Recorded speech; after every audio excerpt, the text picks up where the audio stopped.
KP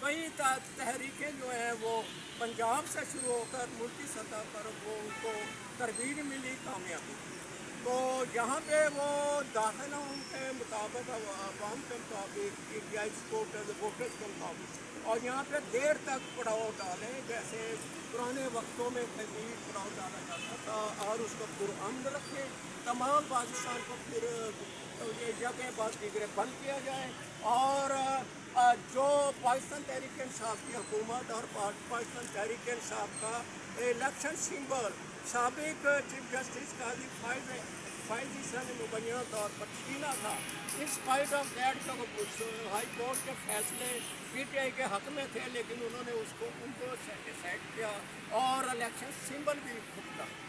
election symbol بھی چھینا۔ عوامی طور پہ عالمی سطح پہ مبینہ طور پہ کہا جا رہا ہے کہ وہ لندن میں، کیونکہ قیام پذیر تھے اور لندن میں ان کا آنا جانا تھا، اور لندن میں نواز شریف، شہباز شریف اور اسحاق ڈار دیگر کے پڑاؤ تھے، اور اس سے پہلے وہ پاکستان میں ان کی جو قیادت تھی انہوں نے لندن کے دورے کرنے شروع کر دیے، اور کئی دیگر پارٹیوں کے لیڈرز کو بھی پیغام اپنے ساتھ ملا کر انہوں نے امریکہ سے بھی گیم کر کے اور سابق جنرل قمر جاوید باجوہ سے ڈیل کر کے پاکستان میں یہ رجیم چینج کروایا۔ اس حوالے سے اگر دیکھا جائے تو پی ٹی آئی کے لیے یہ بہت بڑی ایک مشکل موڑ ہے۔ پی ٹی آئی کو اب اقتدار چاہیے، ان کی پارٹی پہ مختلف حوالوں سے قدغن لگائی جا رہی ہیں۔ پاکستان الیکشن کمیشن نے یہ حال ہی میں ان کی پارٹی کے جتنے ممبران ہیں ان کو آزاد قرار دے دیا، اور یہ جو ہے یک طرفہ جو ایک صورتحال چل رہی ہے، پاکستان تحریک انصاف کی قیادت بھی، پاکستان تحریک انصاف کے ووٹر بھی اس سے انتہائی نالا ہیں اور گھبرائے نہیں ہوئے ہیں، لیکن ان کے حوالے سے وہ چاہتے ہیں کہ اس چیز کا سدباب ہو، اور پاکستان جو کہ ڈاکٹر علامہ محمد اقبال رحمۃ اللہ علیہ نے خطبہ الہ آباد میں جس کا ایک نقشہ پیش کیا تھا اپنے خطبہ میں، اور 23 مارچ 1940 کو لاہور منڈو پر جو یادگار پاکستان کے حوالے سے معروف ہے، وہاں پر قائد اعظم رحمۃ اللہ علیہ کی قیادت میں تحریک پاکستان کو اس نہج پہ لے جایا گیا کہ حصول پاکستان ممکن ہو، اور وہ کہتے ہیں کیونکہ یہ کلمہ پاک لا الہ الا اللہ محمد رسول اللہ صلی اللہ علیہ وآلہ وسلم کے لیے حاصل کیا گیا تھا، یہاں پہ امریکی، برطانوی، دیگر سامراج کی حکومت کیوں مسلط ہو؟ یہ جو سازش ہے 1947 سے پاکستان میں ہو رہی ہے، جناب رحمۃ اللہ علیہ کی جو ڈیتھ تھی اس حوالے سے محترمہ فاطمہ جناح، پھر ذوالفقار علی بھٹو شہید، ان کے 2 بیٹے مرتضیٰ بھٹو، شاہنواز بھٹو اور محترمہ بینظیر بھٹو کو شہید کیا گیا، کیونکہ انہوں نے ایٹمی طاقت کو رول بیک کرنے سے انکار کر دیا تھا، اور بھٹو نے ایٹمی پلانٹ لگایا تھا اور ڈاکٹر عبدالقدیر خان کو بلا کے ایٹمی طاقت بنایا تھا۔ اصل قربانی ان کی ہے، بقول ان کے کہ محترمہ بینظیر بھٹو نے ایٹومک جو انٹر کانٹیننٹل دیگر میزائل، ایٹمی میزائل کے حصول کے لیے اپنی پیش رفت میں کئی کامیابیاں حاصل کی تھیں، اسی لیے پاکستان پر آج کوئی بیرونی طاقت حملہ کرنے کے لیے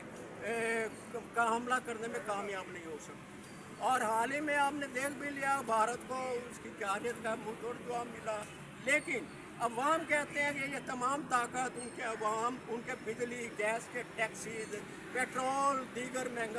جو مہنگائی کی گئی ہے اس سے حاصل شدہ جو اماؤنٹ ہے، بجٹ ہے، اس بنیاد پر یہ پاکستان سپر طاقت بنا ہے، اور اس میں شہداء جمہوریت کا کردار ہے،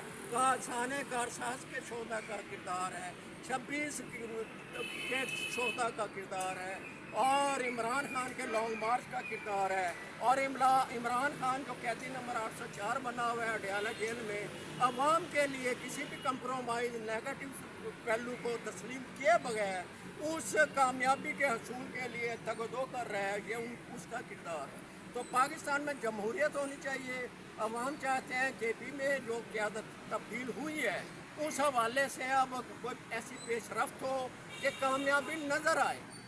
میں آخر میں اپنی غزل کا ایک شعر پڑھ کے آپ سے اجازت چاہوں گا۔ حقیقتوں کی تلاش میں تم صداقتوں کو سنبھال رکھنا، کسی کا بھی دل دکھے نہ لوگو، ہر دم تم یہ خیال رکھنا۔ بہت شکریہ۔